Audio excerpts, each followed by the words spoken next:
రోహిణికి చింటూ గుర్తుకొచ్చి చింటూ దగ్గరికి వెళ్ళి చూద్దామని వెళ్ళి చూస్తుంది. ఇక మీనా తన పక్కన పడుకోబెట్టి చింటూని జోకొడుతూ ఉంటుంది. మీనా బాబుని ప్రేమగా చూసుకోవడాన్ని చూసిన రోహిణి, నేను కన్నతల్లినైనా ఏ రోజు నేను అలా చూసుకోలేదు. ఇప్పుడు మీనాకు ఉన్న ఛాన్స్ కూడా నాకు లేదు.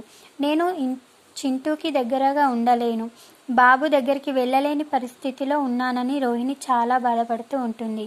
ఇది ఇలా ఉండగా మార్నింగ్ లేవగానే చింటూకి టిఫిన్ తినిపిస్తూ ఉంటుంది మీనా. బాబుకి ప్రేమగా టిఫిన్ తినిపించడాన్ని చూసి వాళ్ళ అమ్మమ్మ చాలా హ్యాపీగా ఫీల్ అవుతుంది. అప్పుడే బాబు కోసం అని చెప్పేసి పాలు తీసుకొని వస్తుంది రోహిణి. మీనా అక్కడి నుండి వెళ్ళిపోగానే రోహిణికి వాళ్ళ అమ్మతో నేను బాబుకు చేయాల్సిన పనులన్నీ మీనా చేస్తుంది. రోహిణి ఆ మాట అనగానే వాళ్ళ అమ్మ మీనాకే చింటూ అంటే చాలా ఇష్టం అని చెప్పేసి అంటుంది. రోహిణి చింటూతో పాటు కలిసి ఉండడానికి ఇంట్లో వాళ్ళందరికీ బయటకు పంపించాలని చెప్పేసి అనుకుంటూ ఉంటుంది. రోహిణి కంగారు పడడాన్ని చూసి ఇంట్లో వాళ్ళందరికీ అనుమానం వస్తుంది. మరి రోహిణి చింటూ తల్లి అని అందరికీ తెలుస్తుందా? చింటూ రోహిణిని గుర్తుపడతాడా?